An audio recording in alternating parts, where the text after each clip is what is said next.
잠언 30장 12절 말씀입니다. 다 같이 한 목소리 읽겠습니다. 스스로 깨끗한 자로 여기면서 오히려 그 더러운 것을 씻지 아니하는 무리가 있느니라. 아멘.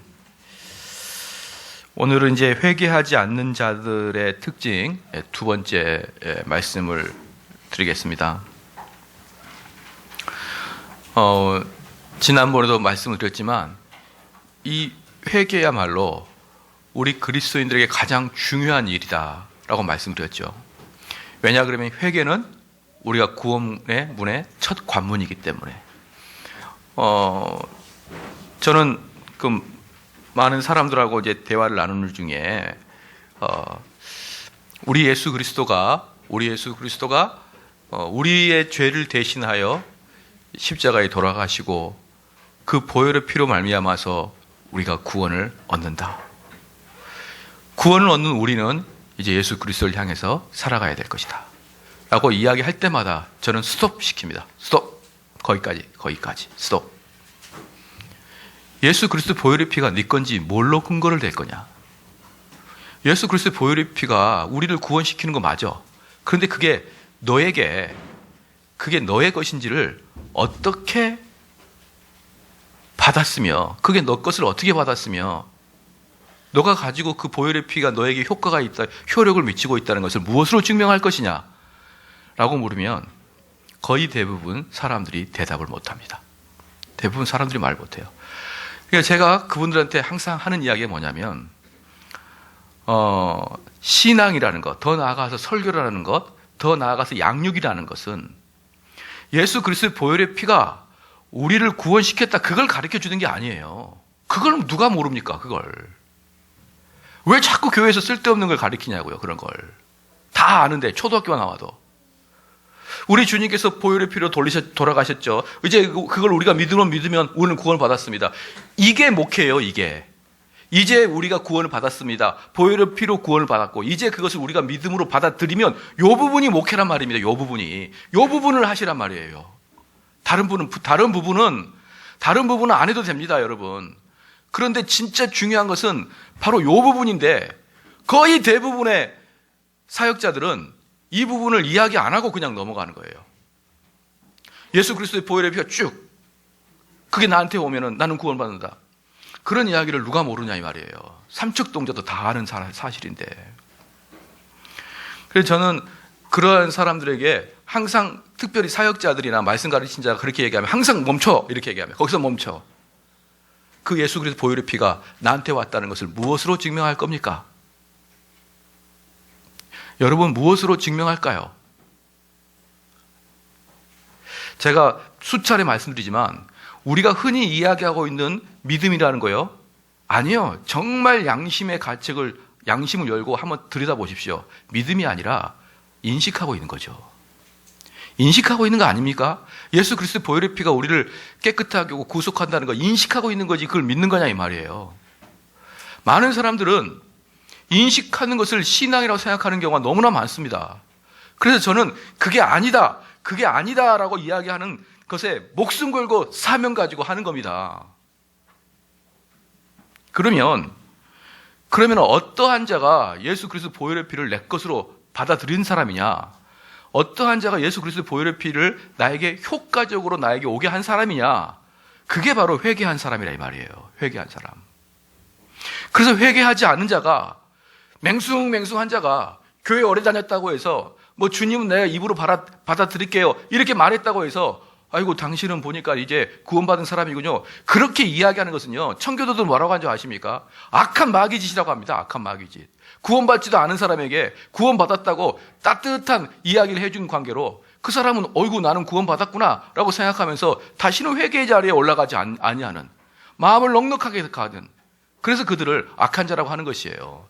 지난주에 제가 설교할 때도 뭐라고 했습니까?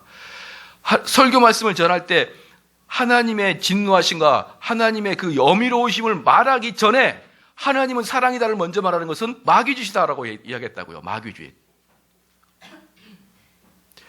그러한 것들을 자꾸 사역자들이 깨닫지 못하니까 각 교회는 자기들이 다 된 줄 알고 각 교인들은 자기들이 무슨 구원이나 받은 것인 줄 알고 그렇게 넉넉하게 신앙생활을 하고 있으니까 교회가 기도가 뜨겁습니까? 교회가 열정이 있습니까? 다 죽은 화석처럼 살아있는 것이죠. 여러분 그렇게 하지 말기를 주의 이름으로 축원합니다. 저는 목회자로서 제가 싸우고 있는 아주 구체적인 대상은 누구냐? 당신 그 정도 하면 구원 받았습니다. 바로 그 목사예요. 그 목사. 그 목회자가 바로 제가 대적하는 목회자입니다. 아예 순복음교회 목사처럼 뭐 예수 믿고 복 받아라 이런 사람은 제 대적도 아니에요. 그 사람들을 대적하는 사람들은 수없이 많죠. 근데 정대원 목사의 대적은 뭐 그 정도 하면 구원 받은 것 같은데요. 이렇게 이야기하는 사람이 저의 철천지 원수인 것입니다.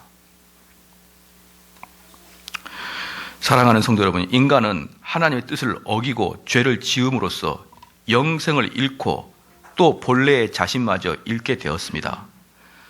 당신은 죄와 비참함 속에서 하나님을 망각하고 자신만을 생각하면서 영원한 멸망을 피할 수 없게 될 것입니다. 이것을 복음이라고 하는데 하나님께서는 지금 당신에게 회개를 촉구하고 회개한 자에게 용서라는 것을 선물로 주겠노라라고 하는 게 바로 복음이에요. 하나님께서 어떤 게 복음이냐면 회개를 촉구하고 회개하는 자에게 용서하겠다라고 말씀하시는 게 복음이라 이 말입니다. 그래서 그렇게 회개한 사람에게는 하늘문을 활짝 열어놓고 그 사람을 환영하면서 받아들이겠다 이 말인 것입니다. 그래서 하나님께서는 우리가 입술로는 믿는다고 말하면서 죄 가운데 심히 뻔뻔스럽게 사는 것, 그리고 하나님의 심판을 별로 두려워하지도 않고 살아가는 사람들, 우리가 우리 영혼에 대해서 도통 무관심하고, 그렇죠? 무관심하고 우리의 삶에서 부정한 것에 대해서 대단히 별로 두려워하지 않는, 근데 입으로는 예수님 믿는다 그러고 교회에 나와가지고 예배를 드리지만 그 안에서는 경건과 거룩의 성장이 없는 그런 자를 성경 어디에서 구원받은 자라고 이야기하고 있습니까?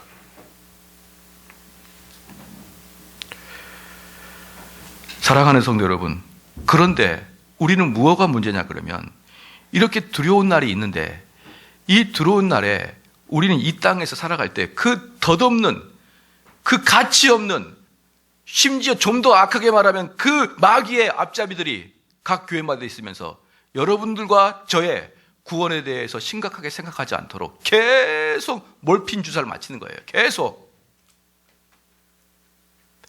그 정도면 됐지 뭐. 너가 그렇게 열심히 하는 걸 보니까 아마 구원 받은 것이 확실한 것 같아.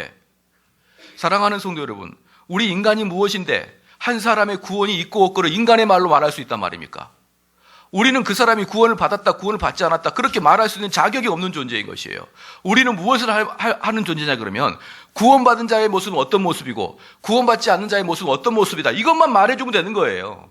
그럼 그 스스로, 자기 스스로 나는 구원받지 못한 사람에 속해 있구나, 나는 구원받은 자의 모습이 나타나는구나 스스로 결정하는 것입니다. 그걸 바로 성령이 내 마음에 직접 인치심을 준다는 거예요.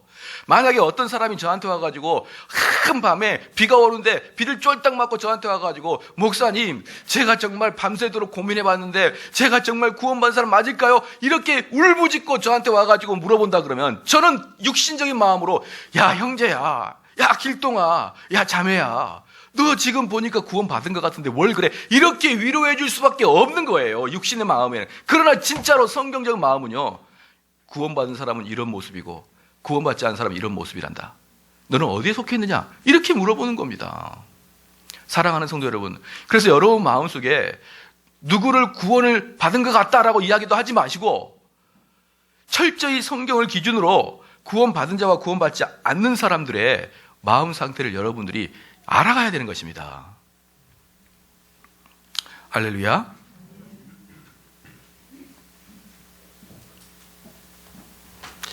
고린도후서 5장 19절 말씀에 하나님께서 세상을 자기의 화목하게 하시며 저희의 죄를 저에게 돌리지 아니하시고 화목하게 하는 말씀을 우리에게 부탁하셨느니라. 이게 무슨 말이냐면요, 예수님께서는 이 화목의 메시지를 누구에게 부탁했냐 그러면 사역자들한테 부탁을 했습니다. 사랑하는 성도 여러분, 이게 바로 사역자들이 해야 될 일이에요. 사역자, 목사가 해야 될 일은 뭐냐면 여러분과 하나님 관계가 어그러져 있는데 그것을 어떻게 하면은 그것을 화합시킬 것인가, 그 안에 어떻게 하면 화평을 줄 것인가 라는 것을 전달하라고 고린도후서 5장 19절 말씀에 그렇게 말씀하고 계셔요. 우리 좀 덥죠? 덥습니까? 에어컨 좀 여기 리모컨 좀 트시죠. 에어컨요. 누가? 박균준 사님 에어컨 있어요? 예. 그래서 우리 요 밑에 있는 것 같은데요. 예.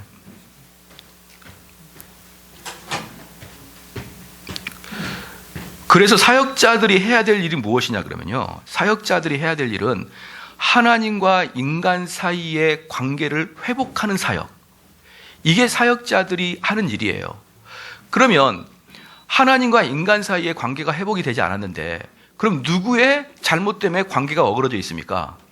인간의 관계잖아요. 인간이 관점으로, 인간이 잘못함으로 말미암아서 하나님과 인간 사이에 관계가 흐트러졌지 않습니까? 그러면 사역자가 하는 일이 무엇일까요? 사람을 회개시키는 거예요. 다른 말로 고린도후서 5장 19절 말씀처럼 하나님과 인간의 화평함을 촉구하라. 이 말씀에는 뭐가 있냐 그러면 사역자들은 우리 인간들에게 하나님께 잘못했습니다라고 울부짖는 그러한 상태로 만드는 게 사역자의 임무라 이 말입니다. 사랑하는 성도 여러분, 이것을 여러분들이 분명히 좀 알으셔야 되는 것이고요. 그래서 우리 성도들한테 너희는 평화롭다, 평화롭다, 화평하다, 화평하다, 너희들은 괜찮다, 괜찮다. 그런 사역자들한테는 모두 다 떠나셔야 됩니다. 모두 다. 우리가 어떻게 하나님께 화평할 수가 있습니까? 우리가 이번 주만 해도 오늘 홍 권사님께서 기도하는데 세상에서 죄 짓고 왔다고 하지 않았습니까? 세상에서 죄 짓고 왔는데 어떻게 우리가 하나님과 화평할 수 있냐 이 말이에요. 그러면 우리에게 평화롭다, 화평하다, 괜찮다라고 말하는 그런 사역자들한테는 가차없이 떠나야 됩니다. 누구한테 가야 됩니까? 너희들이 얼마나 회개하지 않냐면 그렇게 저주 아래 빠져 있는지 아냐라고 깨달아주는 그런 사역자 밑에 있어야 되고요. 그런 설교를 들으면서 여러분들은 가슴을 찢어가면서 회개를 하는 삶을 일평생을 그렇게 살아가야 되는 거예요. 일평생을. 바울이 뭐라고 했습니까? 너희가 선주를 알거든 넘어질 걸 걱정하라 그랬잖아요. 그러니까 언제까지? 우리가 죽을 때까지 내가 하나님 편에 봤을 때 내가 좀 괜찮은 사람이구나 라고 생각하지 말라는 말입니다. 넘어질까 걱정된다 이 말이에요. 그렇기 때문에 내가 하나님 편에서 이 정도 하면 괜찮은 삶이구나, 이 정도 하면 내가 참 하나님 앞에서 올바른 삶을 사는구나, 이렇게 죽을 때까지 생각하지 말라는 겁니다. 그건 다른 말로 무슨 말이에요? 죽을 때까지 회개하고 살아라 이 말입니다. 죽을 때까지. 그러면 그럴 때야 비로소 우리는 하나님과 화평하는 관계가 되는 것입니다. 사랑하는 성도 여러분, 우리 왜 영혼이 슬플까요? 우리 마음이 왜 그렇게 슬프고? 제가 늘상 말씀을 드리는데 잘 안 믿어요. 여기서 고린도후서 5장 19절 말씀에 근거를 하면은 사도들이나 하나님의 사역자들이 이야기를 해도 사람들이 통 고지고대로 안 믿습니다. 다시 한번 말씀을 드릴게요. 여러분들이 신앙생활 할 때 신앙생활 함에도 불구하고 왜 그렇게 여전히 우울하고 왜 그렇게 슬프고 왜 영혼이 그렇게 만족이 아직도 없습니까? 왜 그럴까요? 하나님 앞에서 우리가 득죄하고 있기 때문에 그러는 거예요. 득죄하고 있기 때문에. 신앙생활을 그렇게 오래 하고 있음에도 불구하고 왜 그렇게 가정이 안 편합니까?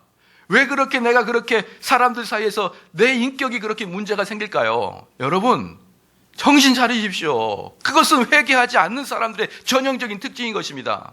그래서 사람들은 어떻습니까?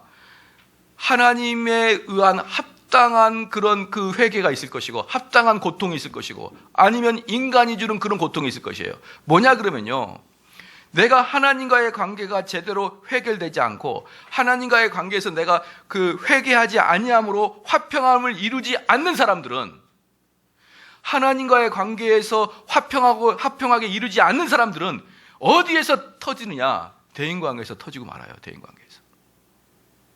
하나님과의 관계. 그래서 하나님이 나에게 지금 고통을 주고 있다, 하나님 나에게 지금 되돌아오라고 사인을 주고 있다, 이런 생각을 전혀 못하면서 어떻게 생각하냐면, 왜 나는 이렇게 계속 사람들의 관계가 어려울까? 왜 내가 뭘 잘못했길래 나는 이렇게 계속적으로 문제가 발생하고 트러블이 나한테 생길까? 이렇게 생각하는 사람들이요, 당신들의 상태는 하나님과 관계가 잘못되어 있기 때문에 그러는 것입니다. 어떻게 하나님과의 관계가 회복된 사람이 다른 사람과의 관계가 그렇게 투닥투닥 부러질 수 있으며, 그렇게 깨어질 수 있으며, 그렇게 분란이 생길 수가 있겠습니까? 우리 성령은 화합의 영이시고 평강의 왕이시고 사랑인데, 내가 어찌 내 안에 성령이 계신 사람이 사람들 사이에서 그렇게 안 좋은 일이 나를 통하여 발생할 수 있단 말입니까?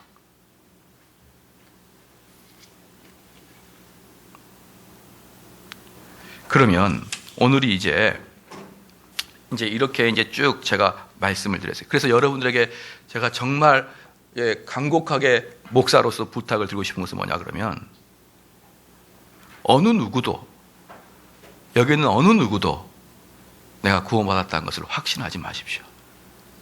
그건 제가 여러분에게 꼭 부탁을 드리고 싶습니다. 어느 누구도.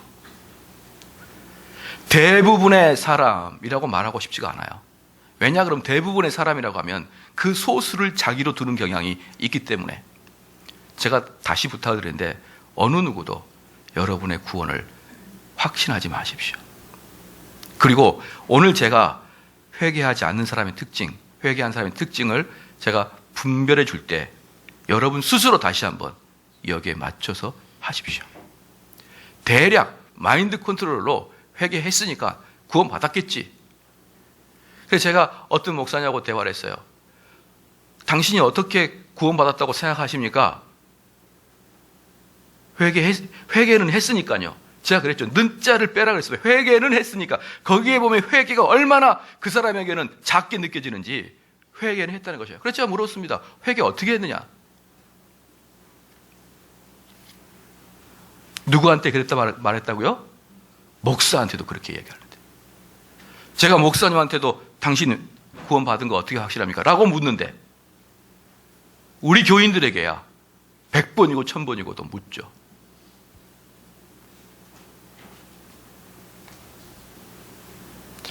오늘 재밌는 분을 만났어요. 오늘 제가 좋아하는 어떤 목사님 만났는데, 그 교회에 구원파가 오신 거예요. 구원파가 이분의 설교를 듣고 은혜를 받고 오신 거예요. 상담을 하러. 그 구원파의 특징은 한 번 구원은 영원한 구원이거든요. 근데 정확하게 말하면 우리 개혁신학도 한 번 구원은 영원한 구원 맞습니다. 근데 우리 개혁신학의 구원은 그 구원이 정확하냐 아니냐에 그걸 확인하는 것이지, 구원이 다시 재회복되고 회개하지 않으면 구원에 탈락되고 그러지 않죠. 우리 개혁주의도 한 번 구원받은 사람은 영원한 구원 맞습니다. 근데 진짜 초점은 뭡니까? 구원 받았냐가 초점이에요. 그렇기 때문에 이분이 그렇게 설교하고 그렇게 글을 쓰니까 어떤 분이 그분의 글을 읽고 그분을 찾아온 거예요. 그러면서 목사님, 우리 구원파에서 하는 이야기랑 목사님이 비슷비슷해서 목사님, 우리 구원파는 이단이라고 자꾸 소문이 나 있으니까 정통 신앙을 하고 있는 목사님께 제가 좀 궁금해서 물으러 왔습니다. 목사님이랑 우리랑 어떻게 똑같습니까? 이렇게 물으니까 구원파 분이 오셔가지고 우리 개혁주의 목사님께 와가지고 어떻게 똑같습니까? 기분이 좋겠습니까? 그래서 그 목사님이, 당신은 구원을 받은 거 확실합니까? 물어보니까 확실합니다. 뭘로 확실합니까? 그랬더니 자기가 깨우쳤다는 거예요. 맞다. 내가 구원을 받았구나.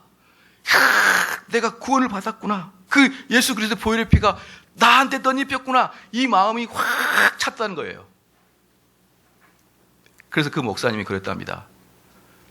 구원이라는 것은 회개고, 회개라는 것은 가치관의 완벽한 전환입니다.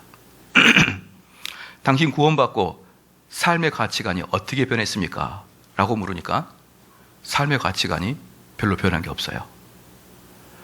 당신은 이제 오직 예수 그리스도를 향해서 당신의 모든 몸과 마음을 향해, 몸을 가지고 예수 그리스도 향해 달려가기를 소원하고 있습니까? 아니거든요. 그 사람은. 그런 게 아닌데요. 그러니까 그 목사님이 뭐라 그러냐면요, 당신은 구원받지 않았습니다. 그런 거예요. 그래서 그 사람이 얼굴이 푸르륵해지면서, 목사님, 우리 교회 사람들은 다 다 이렇게 알고 있는데요. 그러니까 그 목사님이 구원파는 구원 못 받습니다. 여러분, 저도 여러분께 물어볼게요. 여러분의 인생의 가치관이 변한 적이 언제 있습니까? 그 목사님이 구원파한테 물었던 것처럼 제가 여러분께 묻습니다. 언제 여러분의 가치관이 오직 예수 그리스도를 향해서 변한 적이 언제 있었습니까?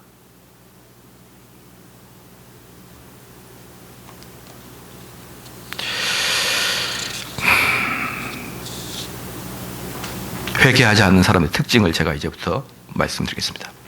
회개하지 않는 특징은 첫 번째는요, 회개에 대한, 특별히 신앙과 회개에 대한 이야기를 남 이야기하듯 관망하는 자세로 그냥 별로 의미 없이 하는 사람들입니다. 관망하는 자세예요. 저는 그 신앙생활을, 특별히 우리 교인들 잘 들어야 됩니다. 저는 제일 싫어하는 게 있어요. 뭐냐 그러면 신학적 지식을 무슨 토론이나 아니면 자기의 지식을 알아가는 그 재미로 서로 논의하고 주고받는 거 저는 너무너무 싫어합니다. 그건 지적 유의예요. 지적 유의. 진짜는 뭐냐 그러면 여러분이 그 신학적 지식 아래 여러분이 가슴이 떨리고 있느냐예요. 무슨 예컨대 알미니안적이고요, 무슨 칼빈적이고요, 세미펠라기안적이요, 그 이야기하는 거 좋아요. 근데 그게 여러분의 그 속에 있는 죄악을 끄집어내는 도구로 사용하고 있으며, 그게 여러분을 지금 하나님 앞에서 부들부들 떨게 하는 그런 심각한 걸로 만듭니까? 아니면 지적인 유의를 즐기는 겁니까? 저는 이렇게 그 신앙을 이야기하거나 신학을 이야기하거나 특별히 구원과 관계된 이야기할 때 여유를 가지고 신학적 대화를 나누는 사람을 저는 불신자 중에 한 명이라고 생각하고 있습니다. 그래서요, 우리 사람들은 대체적으로 자기의 영적인 문제에 무지한데, 얼마큼 무지하냐 그러면, 제가 제일 좋아하는 설교자가 누구죠? 시작. 제가 모델로 삼고 있는 설교자? 그 존 오웬은 아니고요. 설교자, 내가 제일 좋아하는 설교자가 있어요. 나단이라고요. 나단. 우리 좀 알아주십시오. 제가 몇 번을 설교해야 드디어 알겠습니까? 나단을 제가 제일 좋아해요. 나단을. 내가 나단을 제일 좋아한다 그러니까 어떤 목사는 나는 바울. 그래서 그분이 좀 더 뛰어난 것 같아요. 바울이라 해버리니까 할 말이 없어요. 그리고 제 이름이 외국 나가면 폴정이에요. 나단으로 바꿀까 싶기도 하고 그렇습니다. 나단은 어떻습니까? 나단은 저의 모든 설교의 모델이에요. 다윗한테 와가지고 주인이시여, 이 동네에 어떤 부자가 있었는데 양이 많았었는데 자기 친구가 오는데 그 양을 아까워서 놔두고 한 마리 있는 그 양을 잡아가지고 대접했습니다. 그러니까 그 다윗이 뭐라고 합니까? 그 놈이 누굽니까? 그러니까 뭐라 그래요? 그 너야. 저는 설교의 포커스가 여러분 개인을 향해서 그게 너야 라고 말하고 싶어요. 그게 너야. 사람들은 나단이 직접 와가지고 다윗에게 다윗의 죄를 지적하려고 계속 이야기하고 있는데, 그게 다윗에게는 남으로 들려요. 남으로. 다른 사람으로. 근데 언제부터 다윗이 무릎 꿇고 회개하느냐?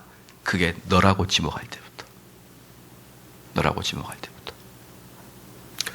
사랑하는 성도 여러분, 여러 가지 신학적인 토론과 여러 가지 성경적인 지식이, 그 말씀이 바로 너야라고 지목할 때, 그때가 비로소 여러분 회개할 때입니다. 이걸 읽어보니까 김 집사가 생각나고 박 집사가 생각나고 최 집사가 생각나고, 그래서 내가 이 이야기는 꼭 해줘야겠다 이러면서 전화해가지고 막 이야기해주고, 그것은 여전히 회개하는 관계없는 사람입니다. 사랑하는 성도 여러분, 또 하나 잘 들어주십시오. 이 사람들은 말로는 거듭날 필요성을 말하고 있지만, 대부분의 사람들은 그 일이 지금 즉시 나에게 그 일이 이루어질 거라고 생각하지 않아요. 회개가 이루어지길 원하지만 지금 즉시 나에게 그런 일들이 이루어지길 생각하지 않습니다. 그래서요, 정말 나쁜 사람이 누구냐 그러면, 나쁜 사람이 누구냐? 여러분 정말 조심할 사람이 누구냐? 자꾸 남을 비판하는 사람들이에요. 남을 비판하는 사람들. 당연히 당연히 비판을 해야 되지만 그 비판은 누가 하면 되냐면 우리 교회에서 비판은 정대원 목사만 하면 됩니다. 제가 비판하는 이유는 뭘까요? 제가 왜 다른 교회 목사님들을 비판하고 왜 한국의 신학을 비판할까요? 시작. 여러분들이 그 길 가지 말라고 하는 거예요. 왜냐? 우리 성도들은 이미 그런데 물이 왕창 들어있었으니까. 여러분들이 그 길 가지 말라고 제가 예를 들어주는 것입니다. 그러면 우리 성도들은 무엇을 해야 될까요? 여기 있는 정대원 목사를 본받아서 남을 비판하는 게 아니라 그 비판으로 자기를 비판하란 말이에요. 자기를. 왜 자기는 비판하지 못하고 계속 다른 사람을 비판하냐 이 말입니다. 제가 수차 이야기해. 사람들이 아직도 이해를 못하는데 제발 이해를 좀 했으면 좋겠습니다. 왜 정치인들을 비판하냐 이 말이에요. 정치인들 한번 이야기해 볼게요. 정치인들 비판해서 나라가 어떻게 변했습니까? 뭐 바뀌었어요? 우리 여기에서 지하실에서 비판한다고 이 세상이 바뀝니까? 그 비판하는 시간에 그 남들을 정죄하는 시간에 여러분 속에 있는 죄나 정죄하라 이 말이에요. 내 속에 더럽고 추한 것들이 있지 않습니까? 왜 내 속에 있는 것들은 눈 못 보고 왜 나랑 아무 관계도 없는 일평생 만나보지도 못하는 그런 정치인들을 비판하고 계십니까? 왜 나랑 관계없는 저기 서울에 있는 대형교회 목사들을 비판하고 있냐 이 말이에요. 그분들 비판하면 그분들이 회개하십니까? 저는요 이 교회에 자꾸 정의로운 척 하는 사람들 보면요 정말 너나 똑바로 살아라 말하고 싶어요. 자기는 정말 살아가는 게 올바로 살아가지 못하면서 정말 제가 마음 딱 잡고 당신이 얼마나 잘못 사는지 한 명 세워놓고 내가 비판을 해볼까요? 1인당 한 명씩? 왜 자기를 그렇게 과대평가합니까? 왜 여러분들이 스스로를 과대평가해요? 정말 제가 잡고 탈탈 털어버리면요 여러분 아무것도 안 남아요. 여러분 타인 비판하지 마십시오. 그게 바로 회개하지 않은 사람의 전형적인 특징 중에 하나예요. 회개하는 사람들은 다른 사람 볼 겨를이 없어요. 왜? 나와 내 식구가 지옥으로 갈 것 같은 두려움이 드니까. 그죠? 내 안에 정말 큰 암덩어리가 하나 자라고 있다고 생각해 보십시오. 그럼 이것 때문에 다른 거 신경 쓰겠냐 이 말이에요. 사랑하는 성도 여러분, 바로 이것을 여러분에게 전달해 주라고 하나님이 목사를 세운 겁니다. 제가 여러분을 그렇게 혼내려고 하는 게 아니고 여기 있는 모든 분들은 같이 혼나는 거예요. 뭘로? 하나님 말씀으로. 왜? 이걸 위해서 하나님이 목회자를 세웠으니까.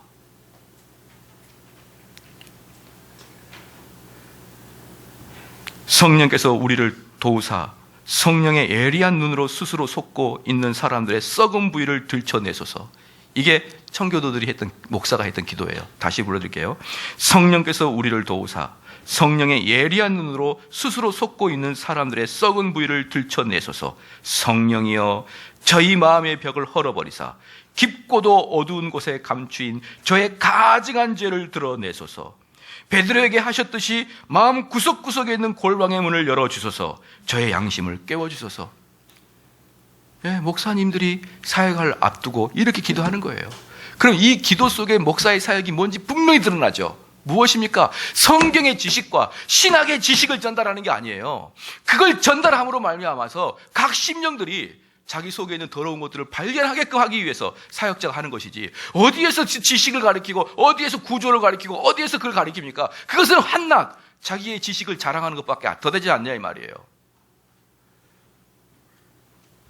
저는 많은 이제 사역자들을 만나면서 느끼는 게 뭐냐면, 이제 저희가 만나는 대부분의 사역자는 개혁주의 목사님들 만나니까요.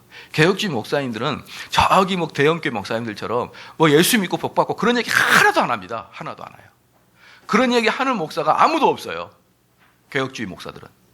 근데 문제는 뭐냐면 꼭 교과서 읽듯이 하는 분들이 너무 많아요. 그곳에서 강의를 들으면 어떤 느낌이 드냐면 나와는 딱 관계가 없어요. 그게 내 문제가 딱 아니에요. 그냥 머리로 내가 모르는 걸 알았구나. 야, 우리 목사님 엄청나게 연구 많이 하셨구나. 이런 느낌이 딱 들도록 하는 경우가 엄청나게 많습니다. 엄청나게. 많은 경우에 우리 목사님들끼리 모여가지고 어떤 모임이 있으면은 먼저 설교도 하고 기도도 하고 그러겠지 않습니까? 그럴 때 저는 지금까지 거의 예외 없이 마음을 찢으면서 제가 기도해봤던 적이 별로 없었던 것 같아요. 저는 이게 가장 큰 문제라고 생각합니다. 나와 관계없는 것. 그래서 우리 사역자들의 정말 핵심은 우리 마음속 깊숙이 숨어있는 불신앙을 하나씩 하나씩 성령의 조명으로 밝히 보여주게 하는 것. 이게 바로 사역자들이 모두 가지고 있어야 될 그런 마음 상태인 것이에요. 할렐루야. 다음에 여러분들께서 누군가를 가르칠 때도 있을 거예요. 누군가를 가르칠 때도 여러분 이거 항상 염두에 두십시오. 여러분이 가르치는 궁극적인 목적은 그 사람과 하나님을 화해시키는 겁니다. 그럼 그 사람과 하나님을 화해시키기 위해서는 그 사람이 하나님께 잘못했다고 무릎 꿇고 눈물 흘리면서 회개시키는 것이 바로 사역자의 임무인 것이에요. 할렐루야. 그래서 계시록 3장 17절 말씀이 뭐라고 합니까? 네가 말하기를 나는 부자라 부유하여 부족한 것이 없다 하나 곧 내 공고한 것과 가련한 것과 가난한 것과 눈먼 것과 벌거벗은 것을 알지 못하는도다. 우리는 우리 교회 괜찮습니다. 우리 교회 성경 공부도 열심히 하고 있고 우리 교회 교제도 활발하고 있고 우리 교회 나름대로 괜찮습니다. 아니야. 너는 네가 괜찮다고 하지만 사실은 너는 회개하지 않았지 않느냐. 너는 그 괜찮은 것과 너는 상관없는 거야.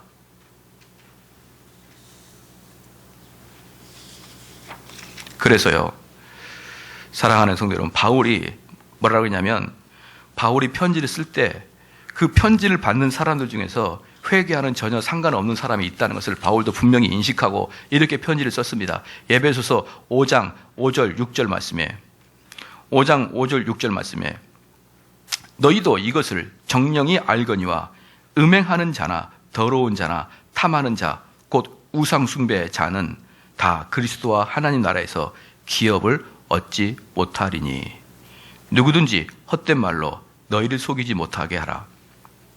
이를 인하여 하나님의 진노가 불순종의 아들들에게 임하니라. 에베소 교인들한테 바울이 편지를 보내면서 이것을 정령 알아라 이 말이에요. 정령 알아라. 너희들이 정령 알 게 뭐냐? 음행하는 자나 더러운 자나 탐하는 자 곧 우상 숭배자는 다 천국까지 못한다. 다 천국 가지 못한다. 그리고 누구든지, 여기서 중요한 게 뭐냐면 누구든지 헛된 말로 너희를 속이는 자가 있을 것이다. 무슨 말이에요? 그런 자도 천국 간다. 우리 어차피 우리 주님을 영접했으니까 우리 신앙생활 하다 보면은 뭐 그런 실수도 좀 할 수 있지 뭐. 그런 것을 심각하게 말하지 않는 자를 갖다가 뭐라고 했냐면 누구든지 헛된 말로 너희를 속이지 못하게 하라. 이를 인하여 하나님의 진노가 불순종의 아들들에게 임하나니.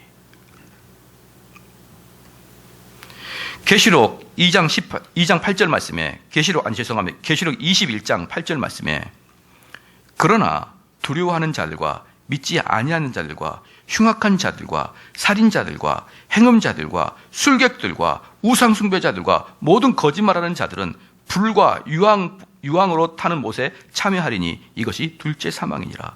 고린도전서 6장 9절 10절 말씀에 불의한 자가 하나님의 나라를 유혹으로 받지 못할 줄을 알지 못하느냐. 미혹을 받지 말라. 음란한 자나 우상숭배자나 간음하는 자나 탐색하는 자나 남색하는 자나 도적이나 탐남하는 자나 술 취하는 자나 후욕하는 자나 토색하는 자들은 하나님의 나라를 유혹으로 받지 못하리니. 사랑하는 성도 여러분, 이 말씀에 분명히 뭐라고 있습니까? 계속적으로 하나님 나라를 유혹으로 받지 못한 자라고 했잖아요. 그런데 우리는 어떤 마음을 갖고 있습니까? 아, 이것은 우리를 정신 바짝 차리게 하려고 좀 강하게 이야기하시는 분이시구나. 그래서 이러한 목록들을 조사했을 때 그러면 확실하게 천국 못 가는 사람들이 어떤 자냐 그러면 첫 번째는 불의한 자입니다. 불의한 자. 의롭지 못한 자예요. 두 번째는 탐하는 자입니다. 지금까지 제가 에베소서, 계시록, 고린도전서 6장 9절 10절 말씀을 근거로 해서 이곳에서 하나님께서 하나님의 나라를 유혹으로 받지 못하는 자라고 했던 것을 제가 골라서 보면은 첫 번째가 불의한 자고 두 번째가 탐하는 자입니다. 탐하는 자는요 항상 우상 숭배와 연관되어 있습니다. 탐하는 자, 술 취한 자. 여러분도 지금도 보면은 한 잔씩 꼴딱꼴딱 마시면서 안 취하면 돼 이런 분들이 계시죠? 우리 교회가 청교도 개혁교회인데 우리 개혁교회 다니면서 술 한 잔씩 하고 그러면 안 되죠, 이건. 근데 그분들한테 물어볼게요. 항상 하는 말이, 야, 술 취하지 말라 그랬지 언제 술 먹지 말라라고 했느냐 라고 할 때 제가 뭐라고 했습니까? 하도 술 취한 기준이 애매모호하니까 우리 하나님께서, 전지전능하신 하나님께서 우리 국가 경찰들한테 기준을 잡아줬어요. 그래서 여러분이 소주 한 잔만 먹고 아니면 맥주 한 글라스만 먹고 차 운전하다가 교통경찰한테 불어 할 때 훅 불어보세요. 그럼 교통경찰이 뭐라고 하는지 아십니까? 더 그럴 거예요. 왜냐? 여러분 분척하면서 빨아들일 거니까. 술 먹은 사람이 혹 못 불어요. 그러다 끝에 불면은 딱 한 잔 먹어도 술 취함으로 나옵니다. 술 취함으로. 하도 술 취한 기준이 애매모호하니까 하나님이 대한민국 경찰한테 기준을 잡아줬어요. 뭡니까? 소주 한 잔, 맥주 한 글라스 먹어도 음주운전에 다 걸리게 되어 있습니다. 술 취한 자, 거짓말한 자. 이건 제가 이야기한 게 아니라 성경에 그렇게 기록되어 있는 것을 말합니다. 거짓말하는 자. 이들은 하늘나라에 있어야 할 자리가 없습니다. 왜냐하면 하나님은 거짓말하는 자가 아니고 하나님은 거짓말할 수가 없는데 그 아버지 밑에 있는 자가 거짓말한다는 건 말이 되지 않아요. 그런데 거짓말하는 자의 아비는 마귀인 것입니다. 그러므로 거짓말하는 자는 지옥에 가는 거예요. 지옥에. 맹세하는 자, 욕하고 험담하는 자. 이건 전부 다 제가 성경을 토대로 그 목록들을 가져왔습니다. 그리고 여러분들은 제발 하나님과 싸우지 말아야 됩니다. 아니, 그거 안 하는 사람이 어디 있어? 이렇게 생각하면 안 되는 거예요. 이것은 하나님께서 성경을 통해서 우리에게 분명하게 기록을 해 주신 것입니다. 그렇죠? 욕하고 험담하는 자, 도적질하고 토색하는 자, 압제하는 자. 이 도적질하고 토색하는 자들은 생기면요, 이것도 탐심과 거의 비슷한라고 할 수가 있습니다. 그 다음에 예배를 건성으로 임하거나 혹은 무시해버리는 사람들을 말합니다. 말씀을 듣지 않고 그분의 이름을 부르지도 않고 기도하지 않고 자기 영혼, 자기 가정 영혼을 돌보지 않고 오히려 세상에서 하나님 없이 사는 사람처럼 살아가는 사람 말합니다. 여러분 한번 봐볼까요? 제가 지난번에도 누군가에게 말씀을 드렸는데요. 진짜 천국과 지옥이 믿어지면요. 진짜 천국과 지옥이 믿어지면 여러분 자녀가 신앙생활 그렇게 하는데 다리 펴고 잠이 오십니까? 잠이 오나요? 왜 잠이 오죠? 천국과 지옥이 안 믿어지니까 그러는 거예요. 누가 지옥을 가봤나? 누가 천국을 가봤나? 아까도 말씀드렸지만 여러분이 믿는 게 아니라고요. 인식하고 있는 것이지. 그러면 진짜로 내 자녀가 지옥의 문 앞으로 뚜벅뚜벅 걸어가고 있는 거 보이는데 여러분 그렇게 여유로운 표정을 지을 수 있냐고요. 어떤 사람도 그럽니다. 수련회 못 보내겠다는 거예요. 왜 수련회 못 보내느냐 그랬더니 가서 사고 날까 봐, 물 사고 날까 봐, 화재 사고 날까 봐.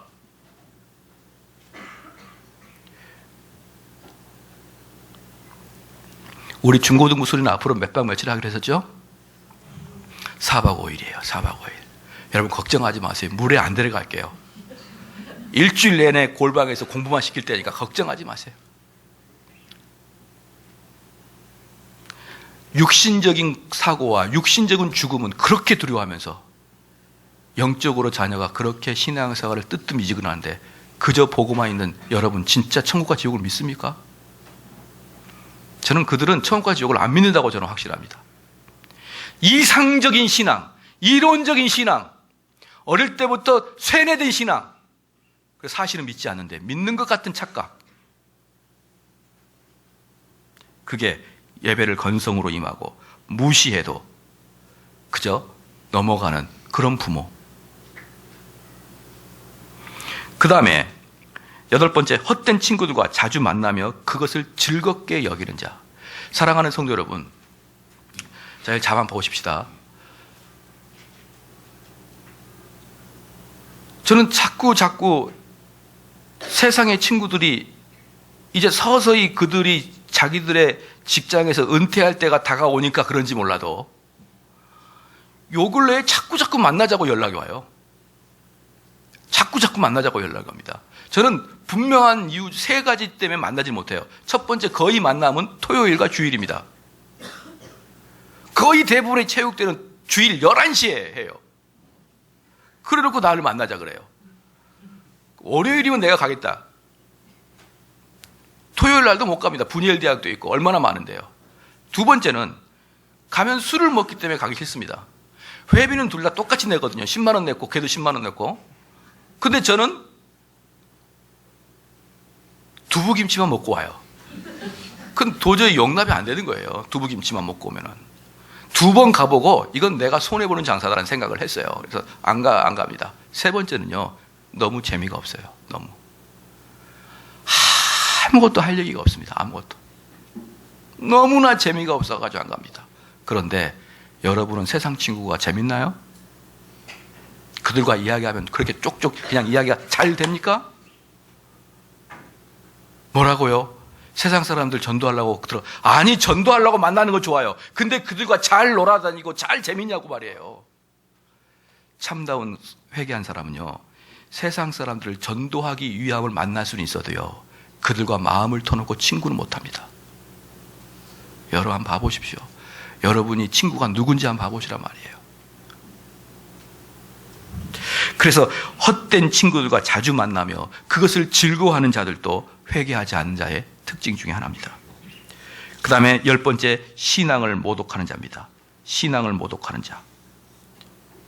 그들은 하나님들의 사자들의 이런 신실한 증거들, 지금 제가 하고 있는 이런 그 열정적인 그 회개에 대한 촉구를 가벼이 여깁니다. 가벼이. 심지어는 어떻게 표현한 줄 아십니까? 아유, 너무 성격이 극단적이시네. 오히려 가벼이 여길 뿐만 아니라 더 나아가서 책망까지 합니다. 여러분 이따 기도할 때 꼭 이것을 여러분이 사용해서 여러분의 내면을 봐야 되니까 제가 다시 한번 불러드릴게요. 첫 번째는 불의한 자입니다. 불의한 자. 두 번째는 탐하는 자예요. 세 번째는 술 취한 자입니다. 네 번째는 거짓말을 일삼는 자입니다. 다섯 번째는 맹세하는 자입니다. 여섯 번째는 욕하고 험담하는 자입니다. 일곱 번째는 도적질하고 토색하는 자입니다. 여덟 번째는 예배를 건성으로 임해버리는 사람입니다.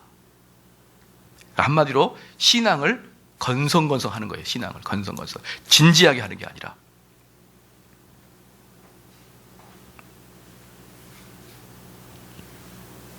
제가 어릴 때 우리 고등부에서 예배를 드리면 어떤 누님 한 분은 이렇게, 그때는 이제 쭉 둘러서서 이렇게 교회에 이렇게 의자가 없었잖아요. 둘러서 가지고 이제 중고등부 예배를 드리면 둘러서서 이렇게 손잡고 막 기도를 합니다. 그러면은 꼭 어떤 누님 한 분은 쓰러져요. 쓰러집니다. 그때 제가 얼마나 속으로 비웃는지 몰라요. 아우, 저렇게는 신앙생활 안 하고 싶다. 근데 그게 얼마나 제가 회개하는지 모릅니다. 그 분이 비록 올바른지 올바르지 않는지는 제가 잘 모르겠지만 그때는 오래전이니까 지금 생각해본 저는 신앙을 건성으로 하고 있었거든요. 아유, 광신도 같아, 광신도 같아. 어우, 이렇게 했던 제가 회개합니다. 그런 나쁜 놈이었어요, 제가. 그렇게 건성하고 무시하고 웃기게 여기고. 여러분의 신앙생활 하다가 어때요? 눈물이 흘릴 수 있고 심지어 쓰러질 수도 있고 소리 지를 수 있는데 자기가 뭐나 된 것처럼 아우, 광신도 같아, 이렇게 하시냐 이 말이에요. 조지 히필드가 아주 공부를 잘했습니다. 그래서 어릴 때 집안에서는 열심히 신앙생활 하다가 시골에서, 영국도 시골이 있으니까 시골에서 목사님들이 얼마나 가르쳤겠습니까? 그러니까 그 조지 휘필드의 머릿속에는 뭐만 있었냐면, 신앙이라는 것은 옛날 동화책 정도의 수준으로 생각하고 있었어요. 조지 휘필드가. 그러면서 그때 영국의 최고 명문대 옥스퍼드를 들어갈 때, 휘필드 마음속에 무슨 마음이 있었냐면은, 이 정도 대학 들어가는 사람들은 이런 신앙적인 면에 매달릴 필요가 없다라고 생각하고 옥스퍼드를 딱 들어갈 때 존 웨슬리와 찰스 웰스 같은 그 훌륭한 옥스퍼드 대학생들이 뜨겁게 기도하는 걸 보고 깜짝 놀랐던 거예요. 깜짝 놀래요. 어떻게 이렇게 총명한 옥스퍼드 대학생들이 어떻게 이렇게 기도할 수 있는가? 제가 다시 말씀드리지만 그게 신학적으로 옳고 그름을 떠나서 신앙은 휘필드처럼 건성건성하는 게 아닙니다. 그런 신앙은요, 정말 정죄받아 마땅합니다. 정말 이 신앙이 얼마나 중요한지, 내 이 신앙 때문에 심지어 내 학교를 그만둘 정도의 마음까지 가질 정도로 그런 신앙이 여러분의 핵심적인 요소가 돼야 됩니다. 그 다음에 9번째, 헛된 친구들과 자주 만나면서 즐기는 것입니다. 헛된 친구들과. 그들과 같이 있으면 이야기가 잘 되고, 교회에 있는 저랑 같이 있으면, 목사님과 같이 있으면 어때요? 무건 수행을 해요. 목사랑 같이 있으면 할 말이 없는 겁니다. 질문을 해도 이야기를 안 해요. 그런데 어떻습니까? 술 친구를 만나면 언제 입에다가 모터를 달았는지 팍 끊이지 않는 그 말. 자꾸 교회에서 성도들과 교제하지 못하고 이렇게 자꾸 그러면 안 됩니다. 다른 이유도 있을지 모르지만 혹시 할 말이 없어서 자리를 피하는 것은 위험한 거예요. 내가 이 교회 성도들과 있으면 도대체 할 말이 없다. 이런 것도 위험합니다. 그런데 만나면 눈만 보면은 이야기하고 싶어서 안달이다. 그것은 좋은 현상이에요. 그런데 여기에서 내가 할 얘기가 없어서 자꾸 피하는 것은 여러분 영적 상태가 매우 위험한 상태다. 그 다음에 10번째, 신앙을 모독하는 자입니다. 그래서 신앙을 모독하는 자는 뭡니까? 이렇게 엄격한 하나님의 말씀을 전함에도 불구하고 그들은 가벼이 여기고 심지어 성격이 너무 그냥 외골수시네, 너무 극단적이시네, 이렇게 마음을 생각하고 있는 사람들이 있을까봐 여러분에게 주의를 줍니다. 자, 이런 분은 제가 지금 10가지 말했는데 이것은 확실하게 지옥 갈 죄입니다. 확실하게 지옥 갈 죄. 그러면 이제 확실하게는 남들이 누가 봐도 쟤는 지옥 갈 사람인데, 남들이 누가 봐도 지옥 갈 사람이 아닌데 속으로 그 죄를 지는 사람을 제가 말씀드릴게요. 방금 10가지는 그냥 남들이 봐도 누구나 그냥 성경에 지옥 갈 놈 그렇게 나오는 거예요. 지옥 갈 놈. 여러분들이 술 한잔 먹는 게 그렇게 죄입니까? 라고 생각하는 사람 한번 생각해 보세요. 제가 술 먹고 왔다 갔다 하면 어떤 느낌이 듭니까? 교회에 왔다 갔다 하면서. 이상하지 않습니까? 모든 사람은 목사의 수준으로 살아야 되는 거예요. 이 땅을 살아갈 때. 모든 사람은 목사의 수준으로 살아가야 된단 말입니다. 그게 바로 만인 제사장설이에요. 여기 있는 정대호 목사가 술을 먹고 왔다 갔다 하는 게 이상하면 여러분도 술을 먹지 말아야죠.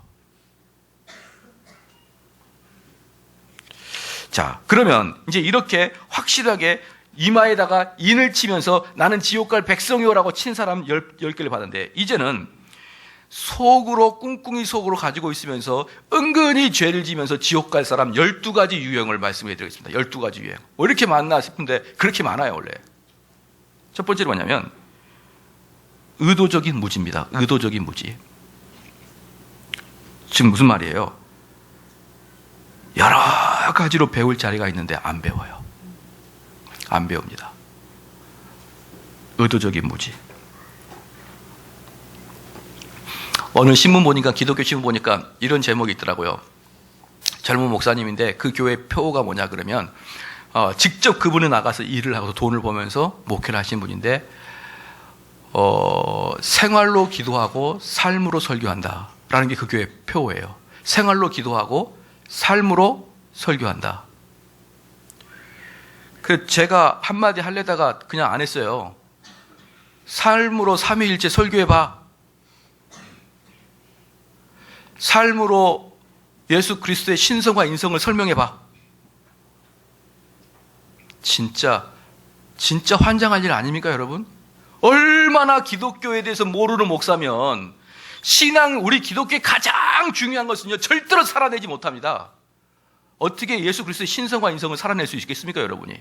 어떻게 예수님과 우리의 인격적 교제를 살아낼 수가 있겠습니까? 연합을 살아낼 수가 있겠냐고요? 어떻게 내가 거듭남을 살아낼 수가 있겠습니까? 너무나 무지예요. 너무나 무지. 여러분, 기독교는 살아내는 게 아니에요. 그럼 그 사람들은 뭐 할까요? 스님이랑 똑같이 착한 이라고 살아갈 거예요. 그렇게 말하는, 그렇게 글을 쓰니까 얼마나 많은 사람이 그 글에 감동을 할까요? 그게 바로 무지입니다. 여러분, 이런 무지를 갖고 있는 사람이 너무나 많아요. 그런데다가 분명하게 배울 수 있는 기회가 주어짐에도 불구하고 의도적으로 배우지 않습니다. 제가 늘상 말씀드리지만 이건 위험한 겁니다. 왜냐 그러면요, 내가 누군가를 좋아하게 되면 그 누군가에 대해서 많은 걸 알고 싶어요.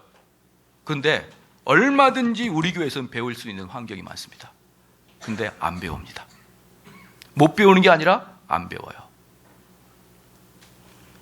두 번째, 그리스도께 가까이 나아가는 데서 은밀하게 제외시켜둔 것들이 있습니다. 은밀하게 제외시키는 게 있습니다. 즉, 여러분들 한번 생각해 보십시다. 여러분들이 그리스도를 사랑하는데 아버지와 어머니와 심지어 내 목숨보다도 그리스도를 사랑하십니까?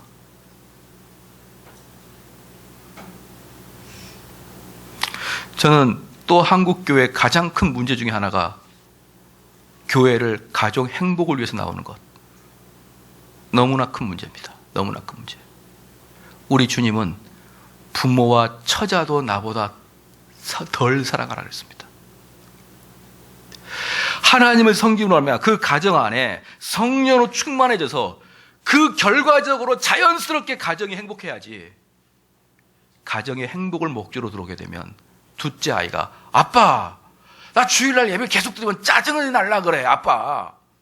그러면 그 아빠는 마음이 약해져 버려요. 왜? 목표가 뭐니까? 가정의 행복이니까. 아빠 못하겠어요. 이러면 이제 아빠가 마음이 녹아요. 엄마 꼭 이래야 돼? 그럼 여러분 어떻게 된다? 꼭 이래야 돼. 이러면 돼요. 근데 가정의 행복, 더 나아가서 내 아내를 만족시키기 위해서, 내 남편을 만족시키기 위해서 이렇게 목적이 설정되면 여러분 필히 우리 주님을 배신하게 되어 있습니다.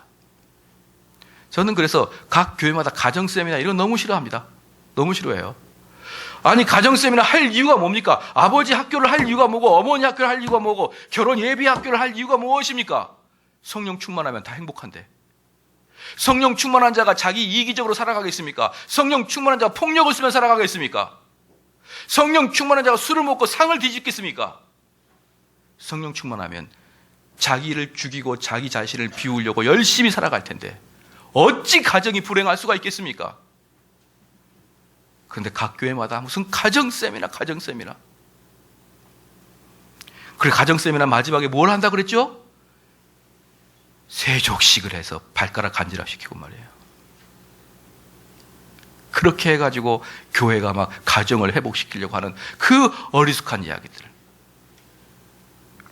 그리스도께 나아갈 땐 여러분, 그분을 제일 먼저 생각해야 됩니다. 제일 사랑해야 됩니다. 그래서 그분한테 갈 때는 어떤 것도 숨기지 말고 가야 되는 거예요. 어떤 것도 내 아들도 주님보다 덜 사랑하고, 내 아내도, 내 가정도, 내 직장도 주님보다 덜 사랑하고, 오직 그 주님을 사랑하는 마음으로 가지 않는 자들은 다른 사람이 볼 때는 겉으로는 신앙생활인 것 같지만 그 마음 깊숙한 곳에서는 예수 그리스도가 없는 자들이에요. 그러니까 아까 처음에 말했던 것은 이마에 붙인 가짜 그리스도입니다. 이마에 붙인, 누가 봐도 그 가짜예요. 누가 봐도 가짜입니다. 예배를 드릴 때 나태하고 게으르고 자기 자녀들이 전혀 신앙생활에 관심이 없는데도 그냥 내비둬 버려요. 그것은 완벽한 가짜. 이것은 은근히 가짜입니다. 남들이 볼 때는, 심지어 자기가 볼 때조차도 진짜로 생각하는데 진짜 마음속에는 그리스도가 없는 걸 말합니다. 첫 번째 뭐죠? 의도적인 무지. 두 번째는 하나님께 나올 때 하나님을 제일로 사랑하지 않는 마음. 세 번째, 당연히 형식적인 믿음입니다. 외적인 종교 행사만 참석하는 거예요. 종교인으로서 해야 될 일만 하는 거예요. 내면적으로 주 앞에 부르짖고 주 앞에 이렇게 그분의 은혜를 받으려고 애타지 않고 종교인으로서 살아가는 겁니다. 이게 누굽니까? 바리새인이에요. 바리새인. 네 번째, 거룩한 일을 할 때 악한 동기가 있는지 한번 생각해 보십시오. 내가 이렇게 열심히 해서 다른 사람한테 칭찬 들어야지, 이런 혹시 동기가 있는지 살펴보라 이 말입니다. 내가 열심히 봉사하는데 다른 사람이 김 집사님 참 거룩하다는 그 소리가 나를 기분 좋게 하여 그 소리를 듣고자 열심히 하는 자들은요, 성령 충만해서 열심히 하는 거하고 그렇게 열심히 하는 것은 겉으로 보기엔 똑같습니다. 똑같아요.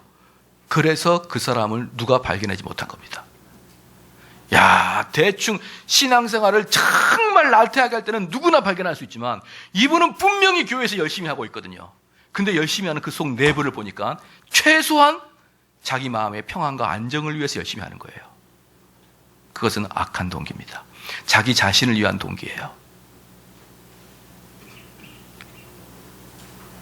이것들이 바로 종교인들이 자주 속습니다. 우리 교회 목사님들도 어떤 악한 동기가 있을까요? 내가 열심히 해가지고 교인들 한 10,000명까지 해서 내가 큰 유명이 돼보겠다. 악한 동기죠. 순전히 악한 동기입니다. 순전히. 그러한 사람들은요, 겉으로 볼 때는 엄청나게 열심히 하고 그냥 다이나믹하게 사역하지만 그 내면 깊숙한 곳에서는 자기의 유익을 위해서 살아가는 자입니다. 그 다음에 5번째는 자기 의를 의지합니다. 아까도 말씀드렸죠. 이게 아까도 그 전반에 나왔는데 이걸 꼭 여러분에게 말씀드리고 싶어요. 자, 여기 주목해 보십시다. 목사님, 어떻게 목사님이 큰 대형교회 목사님이 그럴 수 있죠? 이렇게 이야기하는 이유는요, 이렇게 이야기하는 이유는 그 마음속에 뭐가 있냐면 나는 그 큰 대형교회 목사님 같지 않아, 이 마음이 있어요. 목사님, 어떻게 국회의원이 그럴 수 있죠? 이 말은 나는 국회의원 같지 않아, 이 마음이 있는 거예요. 즉, 그 사람은요, 자기의 아무런 노력 없이, 아무런 거 없이 자기를 순식간에 선한 사람으로 만들어버립니다. 뭘로? 남 비판하면서. 자기가 의롭다는 것을 보여주기 위해서, 목사님, 어떻게 그럴 수 있죠? 목사님, 어떻게 사장님이 그럴 수 있죠? 교회 다닌다면서요. 왜 사장님이 그럴 수 있죠? 이 말은 나는 사장님 같지 않다는 뜻이에요. 내가 사장님은 이렇게 비판하는데, 내가 국회의원을 이렇게 비판하는데 설마 내가 그 일을 하겠습니까? 설마 내가 그 일을 좋아하겠습니까? 이렇게 비판하는 거 보면 모릅니까? 이게 속에 있습니다. 사랑하는 성도 여러분, 속지 마세요. 속지 마세요. 그래서 자꾸 정의로운 자들은요, 저는 지금까지 사역하면서 제일 고치기 어려운 사람이 정의로운 자입니다. 정의로운 자. 정의로운 것은 언뜻 보면은 기독교 같아요. 어떻게 이럴 수 있습니까? 사랑하는 성도 여러분, 나나 잘하면 됩니다. 할렐루야. 제가 우리 개혁주의를 뭐라고 그러냐면 개인주의라고 그래요. 개인주의. 우리는 전체주의가 아니라 개인주의입니다. 전체주의는요, 뭐냐 그러면 이 사회의 틀을 바꾸는 게 전체주의예요. 개인주의는 나나 잘하자예요. 나나 잘하자. 사회주의는 주로 하는 말이 뭐냐 그러면 이게 나라가, 이게 사회주의예요. 왜? 이게 나라냐? 이 말은 뭐예요? 나는 괜찮은데 너희들이 다 잘못된 거예요. 이 말이에요. 근데 우리 개인주의는, 우리 개혁주의, 개인주의는 너희들이 어떻게 하든지 나는 상관없어. 나 하나 잘할 거야. 나만 잘하면 돼. 할렐루야. 바로 하나님 복음이 그래요. 다른 사람 신경 쓰지 마세요. 왜 자꾸 그렇게 의롭습니까? 정말 그만 의롭자 이 말이에요. 한번 따라 할까요? 불의를 보면 잘 참자. 불의를 보면 참을 줄 알고. 목사님, 저는 아닌 건 아니라고 이야기해요. 입 좀 다물어 주십시오, 좀. 입 좀 다물어줘요. 아닌 건 아니라고 해요. 당신이 아니라 그래가지고 난리가 나는 거예요. 토마스 구딘이 이렇게 얘기합니다.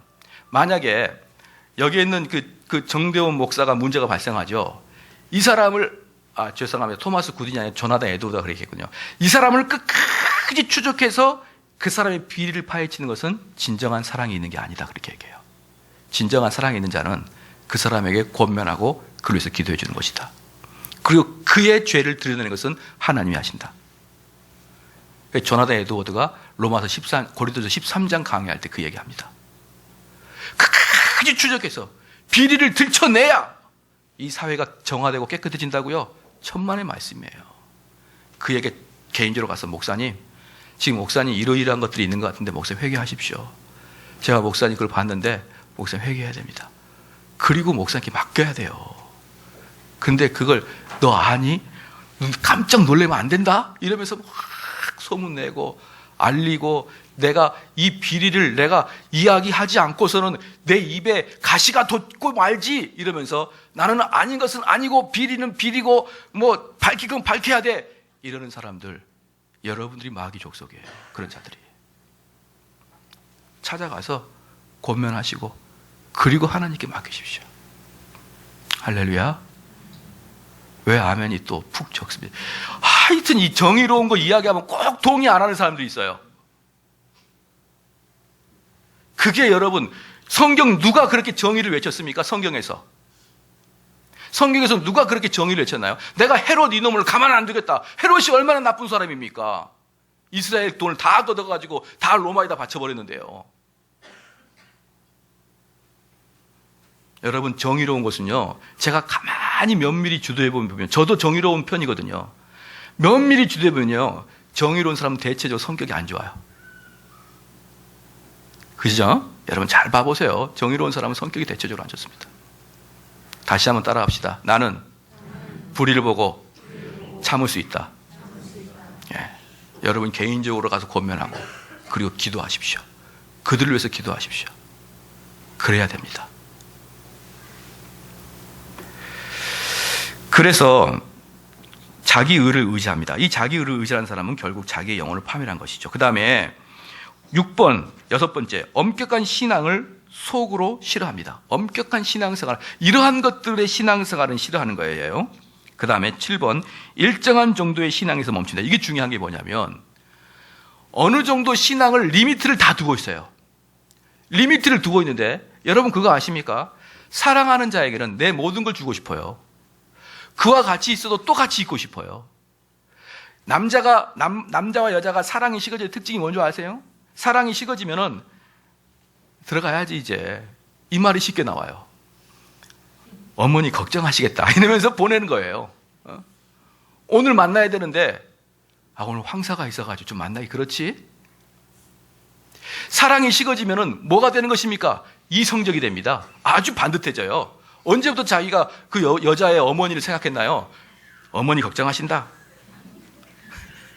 사랑이 뜨거울 때는 언제입니까? 벌써 시간이 이렇게 됐네. 야, 10분만 더 있자. 10분만 더 있자. 그리고 또 뭐라고 합니까? 내가 집 앞에까지 바라다 줄게. 집 앞에 가면은 또 내가 저 차 탄 데가 바라다 줄게. 또 차 탄 내가 집 앞에까지 바라다 줄게. 이게 사랑 아니에요? 사랑은 이성을 잃어버려요. 사랑에는 리미트가 없어요. 근데 애정이 딱 식으면 리미트가 생깁니다. 여러분 신앙생활 할 때 합리적이고 질서 정연하게 생각해가지고 리미트 주면서 하는 사람들이 있죠? 여기까지 내 한계. 그게 무슨 주님을 사랑합니까? 신앙생활 하면서 저번에도 말씀했지만 이거 완전히 광신도 아니야. 너 그렇게 하려면 목사해라. 이런 정도의 이야기는 수십 번 들어야죠. 아주 정신 똑바로 차리고 딱 끊어요 그냥. 이것은요 남들이 볼 때는 가짜 아닌 것 같지만 진짜 가짜입니다. 속에 가짜예요. 여러분 전화할 때 연애할 때 전화할 때 어땠습니까? 밤에 전화하고 밤에 카톡하고 이러다가 하셔본 적 있죠? 사랑하는 분과 문자 보내고 카톡하다가 핸드폰 얼굴에 떨어뜨려 본 적 있죠? 졸려가지고 그죠? 그게 제정신입니까? 사랑하면 제정신이 아니에요. 핸드폰 떨어진 적이 한두 번이 아닙니다. 옛날에 폴더폰 할 때는요 그거 전화하고 자다가 아침에 일어나면 납작하게 돼 있어요. 그렇게 미친 듯이 사랑하다가 사랑이 식으면은 이성적이 됩니다. 야, 내일 출근해야 되니까 빨리 끊자. 그래서 여러분들 하나님 사랑할 때 끝까지 그 열정으로 사랑해야 됩니다. 할렐루야. 사랑하는 자에겐 줘도 주고 싶고 줘도 주고 싶고 봐도 보고 싶고 또 보고 싶고. 근데 너무 한계를 두고 있는 사람이 있지 않느냐. 그러면서 자기는 정당한 신앙인이 아니냐라고 생각하는 사람들이 있을 것 같다 그랬습니다. 그 다음에 8번째는 세상에 대한 끊을 수 없는 사랑. 9번째는 자기를 무시하는 사람들에게 악의와 시기를 품고 그들을 괘씸히 생각하여 언젠가는 복수를 하고자 하는 마음. 요거 여러분 꼭 기억해야 됩니다. 꼭 기억해 뭐냐면 누군가가 여러분을 괘씸하게 했다. 괘씸하게 했는데 그걸 마음에서 털어내지 못하고 마음속 깊숙이 가지고 있습니다. 그러면서 어느 순간에 그게 입을 삐죽이든지 눈을 흘기든지 한마디 하든지 그게 복수로 나와요. 근데 여러분, 우리 주님은 어땠습니까? 그렇게 희롱하는 로마 병정 앞에서도 하나도 그들을 저주하지 않았습니다. 근데 우리가 주님의 제자라면서요. 근데 주님의 제자인데 내 인격을 좀 짓밟았습니다. 나를 무시했어요. 나를 좀 업신여겼습니다. 그랬더니 속으로 끊임없이 그 사람을 또 생각하고 또 내가 기회만 대봐, 내가 가만두지 않겠어, 이 원한을 품고 있는 것입니다. 이것은 절대로 드러나지 않기 때문에 남들에게 보이지 않습니다. 그 다음에 10번째, 자부심을 억제하지 못합니다. 자부심을 억제하지 못해서 꼭 자랑하는 것은 자랑해버리고 마는 사람이에요. 자랑할 것은 자랑해버리고 마는 것입니다. 어떤 목사님께서 그 딸이 서울대를 합격했어요. 서울대를 합격하면 한 번만 하면 되는데 그렇게 절제하고 절제해도 또 나오고 그래가지고 그것 때문에 교인들이 한 20명이 나가버렸어요. 큰 교회인데. 그 목사님의 그 마음은 이해돼요. 너희들도 나처럼 딸을 위해서 열심히 기도하고 딸을 열심히 교회 봉사시켜봐라. 서울대 간다. 그 말 하려고 했던 거예요. 그런데 그 해에 그 교회에서 얼마나 많은 사람들이 대학을 떨어지고 좋지 않은 대학을 갔겠습니까? 그러니까 부모들이 듣기 싫어서 10명, 20명이 떠나버린 거예요. 근데 만약에 그 딸이 대학은커녕 어디 타락한 길로 갔다. 그러면은 여러분 나처럼 외식적으로 신앙생활 하니까 내 딸이 그렇게 됐습니다라고 설교할 수 있겠습니까? 결국은 자랑하려고 계속 할 수밖에 없는 거예요. 그것도 무슨 자랑입니까? 우리 아이가 목사님 우리 아이가 거듭났어, 이 자랑도 아니에요. 우리 아이가 서울대 갔어요, 이 자랑하는 것이에요. 세속적 자랑. 감출 수 없어요. 그냥 어떻게 하다가 보면 터져 나와요, 그 얘기가. 그게 바로 가짜예요. 그게. 모르겠습니다. 다음에 우리 딸을 자랑할 일은 별로 없을 것 같아요. 하나님이 주신 은혜인 것 같기도 한데 제가 그 입장이 안 돼봐서 강하게 말씀을 드리긴 죄송하지만 저도 우리 딸이 그냥 공부를 잘해서 좋은 대학에 들어갈 수 있는 정도의 실력을 가지고 있을 때 내 마음이 어떻게 될지 모르겠지만 지금 생각 같아서는요, 여러분들의 주변에 세속적인 자랑을 하고자 하는 마음으로 들끓는 것은 여전히 여러분 마음속에 악한 것이 있다 이 말입니다. 여전히. 자부하시면 뭐지? 그 다음에 11번째 쾌락을 사랑하고 그 다음에 12번째 세속적인 안전함으로 만족합니다. 이러한 것들이 여러분의 마음속에 있느냐. 오늘 설교가 좀 길어졌는데 기도를 좀만 그래서 짧게 하겠습니다. 우리가 이 말씀을 생각하면서 우리가 그 아까 순서대로 제가 불러드릴 거예요. 불러드릴 건데 여러분 속에 그것들이 있는지를 다 고려해 봐야 됩니다. 고려해 봐야 돼요. 왜? 이것이 지금 뭐라고 했으니까 이게 회개하지 않는 자, 지옥 가는 자라고 분명히 기록되어 있거든요. 이게 지옥 가는 자라고 분명히 기록되어 있으니까 여러분의 이 세상에서의 삶은 이러한 것들이 여러분의 몸에서 빠져나가게끔 하나님께 기도해야 되죠. 다 살펴보십시오. 끝까지 살펴보십시오. 여기 비디오 좀 꺼주세요. 끝까지 살펴보시란 말입니다. 여러분 마음속 깊숙한 곳을 살펴보십시오. 그러면 그 속에 또아리가 틀어져 가지고 나의 그 욕망이 딱 숨어 있습니다. 그러면 하나님께 그것을 빼달라고 기도하십시오.